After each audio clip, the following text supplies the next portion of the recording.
बिस्मिल्लाहिर्रहमानिर्रहीम अस्सलाम वालेकुम।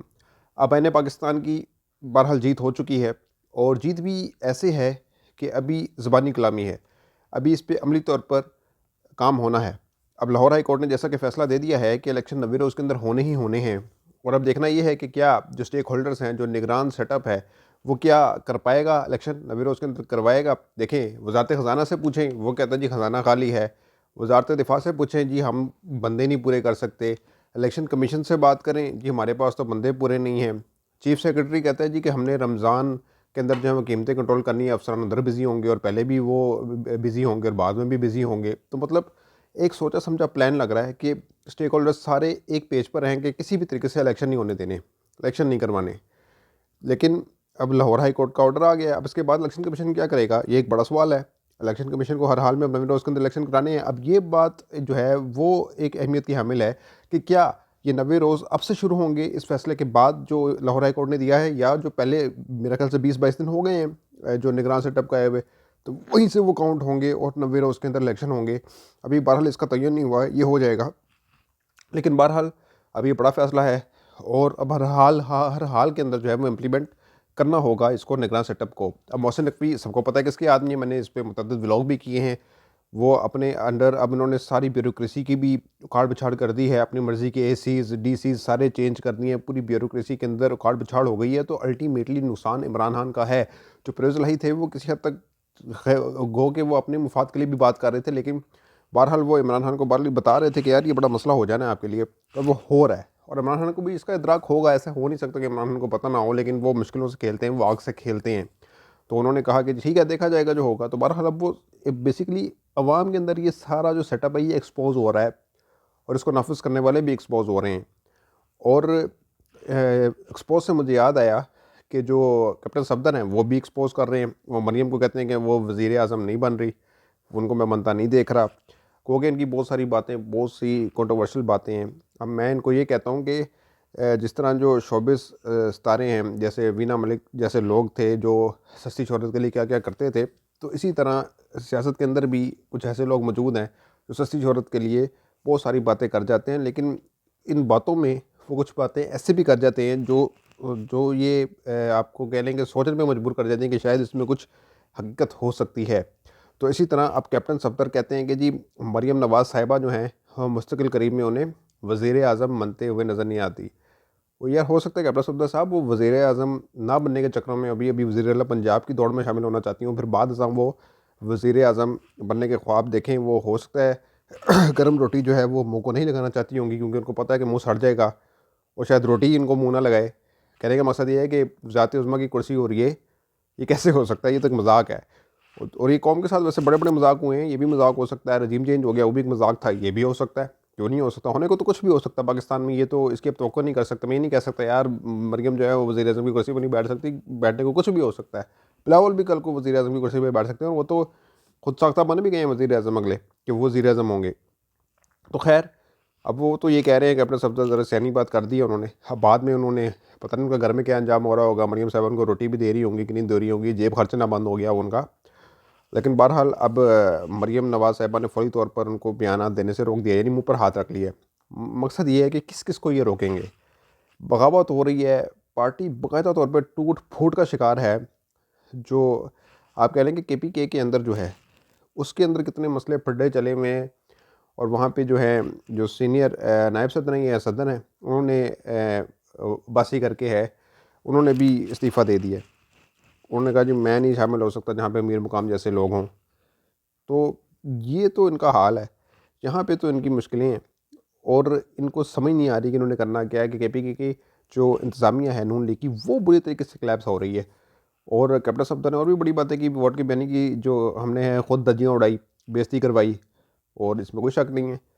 वोट के सदों की बेइज्जती उन्होंने करा दी दोबारा हुकूमत लेकर। और हुकूमत कैसे ली ये भी सबको पता है। तो वोट के सदों का जो बयानिया है वो टुकड़े टुकड़े हो गया है। वो तुर्की में कहते हैं ना, पोरचा पोरचा पोरचा पोरचा हो गया है। तो कैप्टन सफदर ने भी कहा कि हमने खुद बेइज्जती करवाई। और फिर उन्होंने कहा जी एक्सटेंशन वाले पे वोट नहीं देना चाहिए था, और हमने वोट दे दिया आर्मी चीफ को।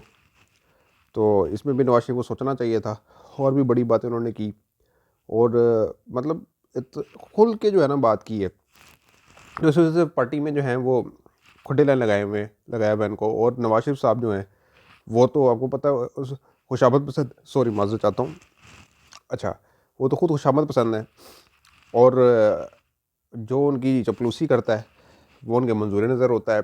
अब जैसा कि चौधरी निसार ने उनसे किनारा कशी इख्तियार करना शुरू कर दी, उनकी हाँ में हाँ नहीं मिलाया, उनको समझाया कि भाई पनामा में आपके साथ ये होने जा रहा है, लेकिन उनकी गर्दन में बहुत बड़ा सरिया था। तो बाद में जब वो नहल हो गए, फिर वो चौधरी निसार आगे भी रास्ते अलहदा हो गए, मरीम नवाज़ उन पर मुसल्लत की जा रही थी, तो उन्होंने कहा जी मैं बच्चों के साथ काम नहीं कर सकता।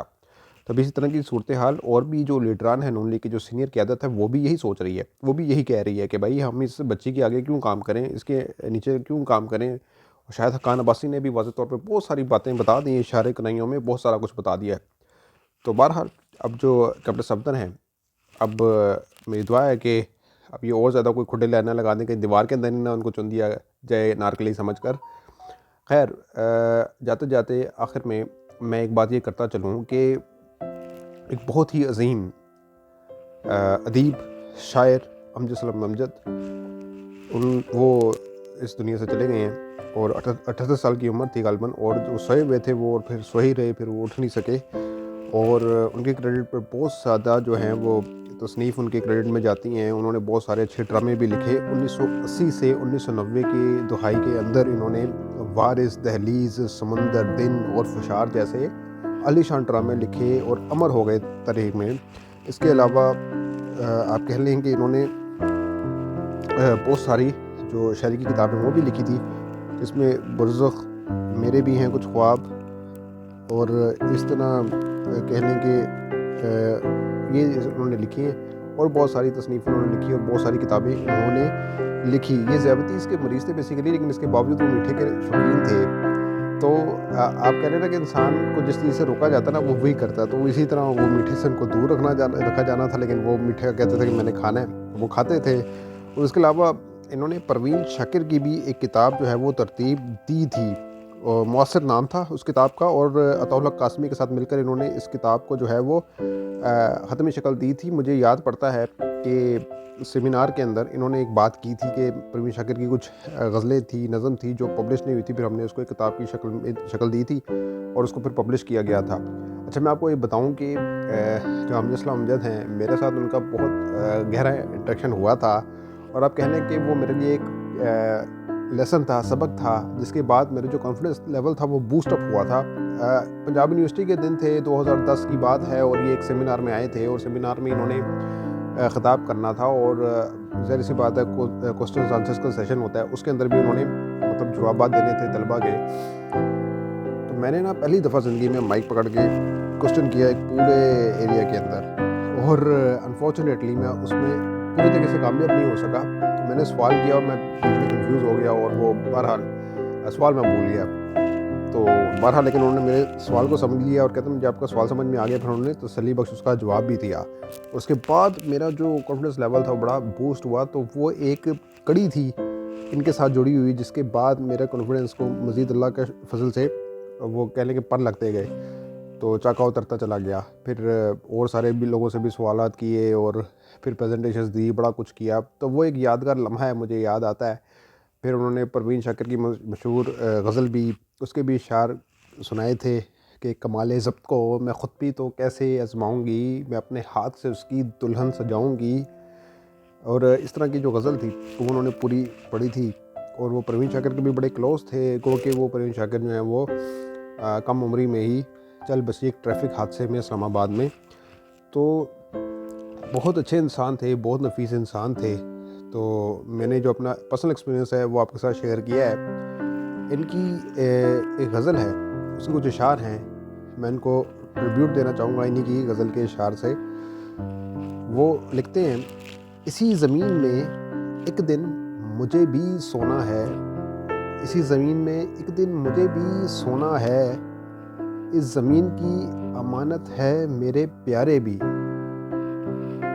थे ख्वाब एक हमारे भी तुम्हारे भी, थे ख्वाब एक हमारे भी तुम्हारे भी, पर अपना खेल दिखाते रहे सितारे भी, वो अब जो देख के पहचानते नहीं अमजद, वो अब जो देख के पहचानते नहीं अमजद, है कल की बात ये लगते थे कुछ हमारे भी। अल्लाह ताला उनको गरीक रहमत करे। तो मिलते हैं किसी अगली वीडियो में। अपना बहुत ख्याल रखिएगा। अल्लाह हाफ़िज़।